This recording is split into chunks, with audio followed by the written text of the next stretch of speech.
Hi, welcome to Audiobook Academy. This is a self-paced audiobook. There's no need to keep an eye on things. Just pay attention. Thank you for taking the time to listen.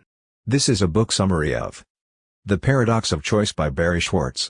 Forrest Gump famously said, "Life is like a box of chocolates, you never know what you're going to get." While the unknown and the ability to choose from a plethora of options can be exciting, Barry Schwartz argues that choices and options have gotten completely out of hand. With so many options available to us, it's no wonder we're feeling anxious in this day and age. For all of our supposed freedom, we've been trapped in an illusion of infinite possibilities, and this limitless possibility has been the root cause of our constant stress and anxiety. The book, The Paradox of Choice, offers advice on how to take charge of your decisions. It emphasizes the importance of making wise decisions about the important things in life while ignoring the unimportant ones. To better understand decision-making and the flaws in conventional wisdom, Barry Schwartz, an American psychologist and professor, has drawn on research from psychologists, economists, market researchers, and scientists. As he points out in The Paradox of Choice, when people have no choice, life is almost unbearable, but the growth of consumer culture and more options has had an important and positive effect. Schwartz explores the idea that when people have no choice, life is almost unbearable. Aside from the fact that there is an upper limit to how many options we can have at our disposal, the author argues that as the number of choices grows, negative aspects of having a multitude of options begin to appear. Choosing is no longer liberating, but rather debilitating. At this point we'll begin by scaffolding the vast arena of daily decisions we're faced with, he says.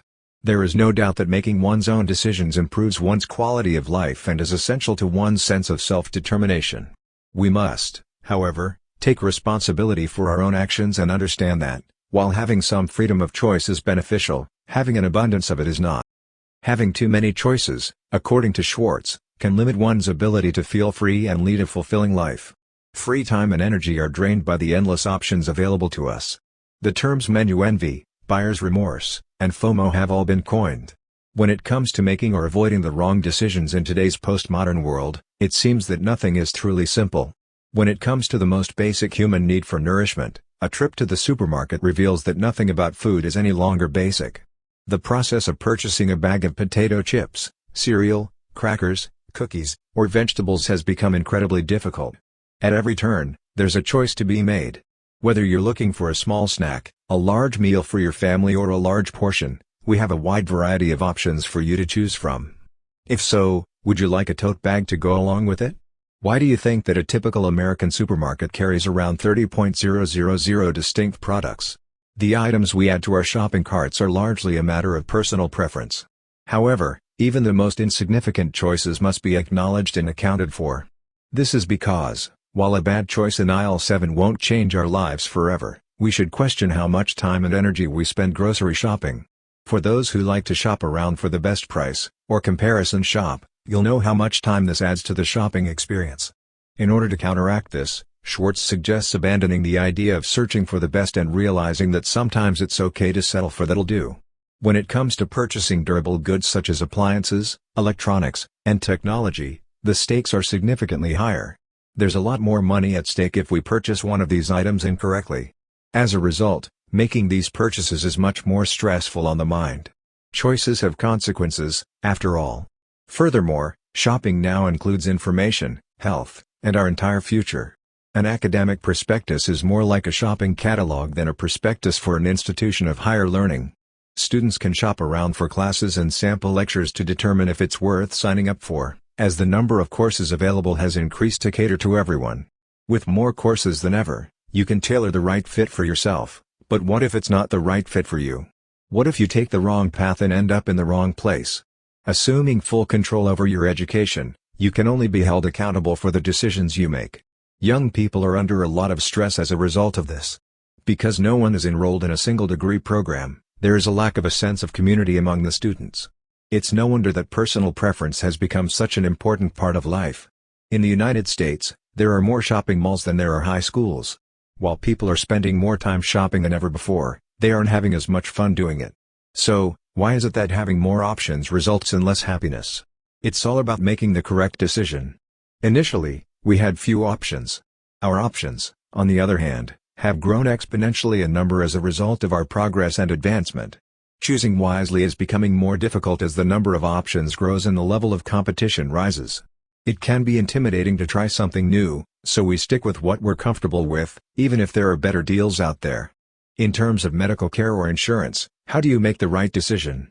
It's impossible to make an informed decision unless you're an expert in these fields.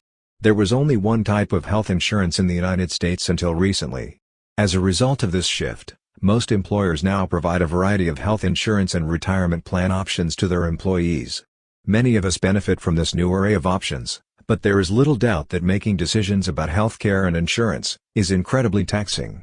Employers, on the other hand, appear to be shirking their responsibilities to us by allowing us to make our own healthcare and retirement decisions. It's almost as if they're saying, "We've done our job, we've given you so many options." The consequences of a misstep when it comes to future insurance policies can be devastating. Seniors have had to choose between food and medicine because of poor past decisions in some cases. In response to the growing trend of providing seemingly infinite options, the medical industry has also changed its practices. Nowadays, the patient is more often than not in charge of deciding how they want to be treated by their doctor. We are now in charge of our own medical care, and we can make our own decisions about treatment plans and medicines. When we were patients, we did as our doctors instructed us to, and as a result, doctors withheld a lot of information. With patients being forced to make decisions that we aren't able to make, the responsibility shift has gone too far. Decisions about one's life or death often necessitate the assistance of others. When it comes to dealing with the consequences of a bad medical decision, most people aren't equipped to handle them.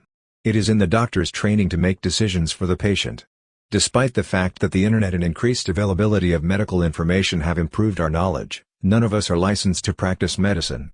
In addition, we're bombarded with advertisements for alternative treatments, which has added to the stress. Prescription drugs are advertised to us, despite the fact that they can only be purchased with a prescription from a doctor. Ads like this one show how much control we have over doctors' decisions about what medication we need. Doctors are increasingly serving as go-betweens, mediating our disagreements with each other and our own choices. It's not over yet. Additionally, we have a wide range of options when it comes to how we look, what we do for a living, and how we define ourselves. Our very existence is predicated on the decisions we make every day. Because they are part of our daily routines and habits, unconscious decisions have no effect on our mental health.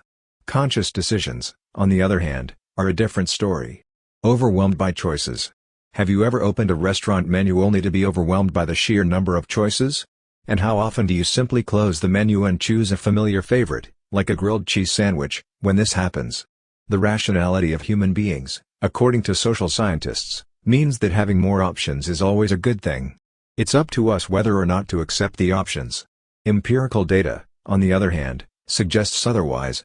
There are a slew of studies showing that having too much choice is counterproductive. Taking a look at a study conducted in an affluent neighborhood, people were given a variety of jams to sample. The tasters were given a selection of jams to choose from and told that if they purchased a jar, they would receive a $1 discount.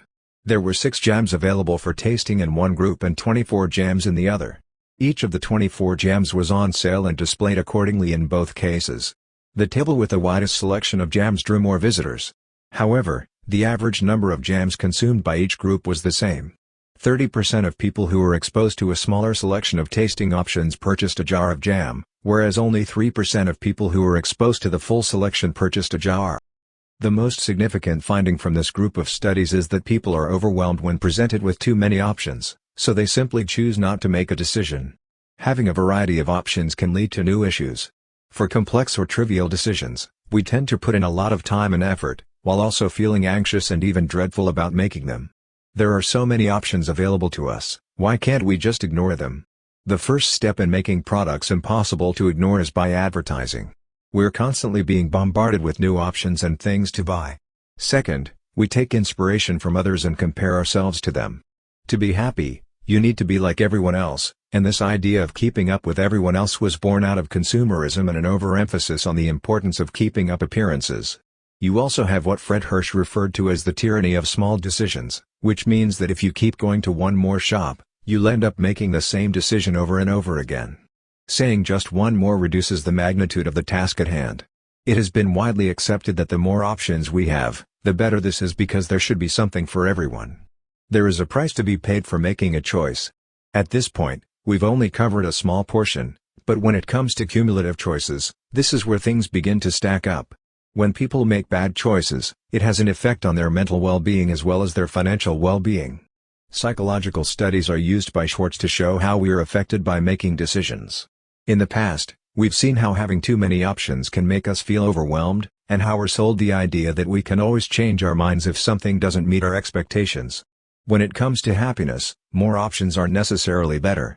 When it comes to depression and isolation, too many options can actually make things worse. As our wealth and possessions increase, our focus shifts to ourselves and away from those around us. Our social fabric is in a state of disintegration because we place too much importance on material possessions rather than people. Growing consumer culture and an abundance of options for so-called happiness have exacerbated this. The level of happiness in the United States has fallen significantly over the past 30 years. Since the turn of the century, the rate of clinical depression has increased tenfold. FOMO, fear of missing out, may be familiar to you. Having a fear of missing out is a result of our tendency to focus more on the things we don't have rather than the things we do have. In our minds, every opportunity that we don't take is a missed one. The term opportunity cost refers to this. When decisions are viewed as trade-offs rather than opportunities, they are referred to as opportunity costs. Consequently, we tend to be dissatisfied with our decisions because we evaluate them in terms of what we're omitting. In addition, our decisions are influenced by the lessons we've learned from our previous mistakes. You either have a good time, or you have a good story. We tend to remember the negative aspects of our past experiences when making future decisions. For example, you may have had a wonderful vacation with your significant other, only to have a major argument on the final day. There is a good chance that memories of the fight will influence your decision to return to the same location. We now have the option to opt out of anything, according to economist Robert Hirschman. As a result of no longer having to commit to anything, we're experiencing an increase in anxiety. Consequences are inevitable when you're told you must do something, so you learn to accept them and learn to deal with them. Decide what you want to decide. How do we choose wisely, and how can we improve our decision-making skills? Some decisions are straightforward to make because they are governed by rules. However limiting rules can be, they also allow us to let go of the reins and just flow with the flow. So it might be a good idea to set rules and boundaries for yourself so that you don't have to make so many decisions. Making the right choice requires a methodical approach. Examine your goals and then evaluate the importance of each one in relation to the others. Afterwards, take a closer look at all of your options and see how they fit in with your goals. As a result, you'll be able to select the most advantageous option. For future decision-making, it is critical to reflect on the consequences of your actions. Making decisions can be stressful, but we should never lose sight of the fact that our minds are remarkably malleable. There is evidence to suggest that material possessions don't bring us as much happiness and contentment as we imagine. After the initial euphoria subsides, lottery winners' happiness levels fall quickly, according to research. While we believe that purchasing a high-quality television will bring us endless joy, this is simply not the case. We place a premium on being the best and making the best decisions at all times, but this does not lead to greater contentment. Contrary to popular belief, constantly pursuing perfection has a negative impact on our well-being. Therefore, it may be worthwhile to relieve ourselves of the burden of having to make the best decisions all the time by accepting that being satisfied with our choices is acceptable at times.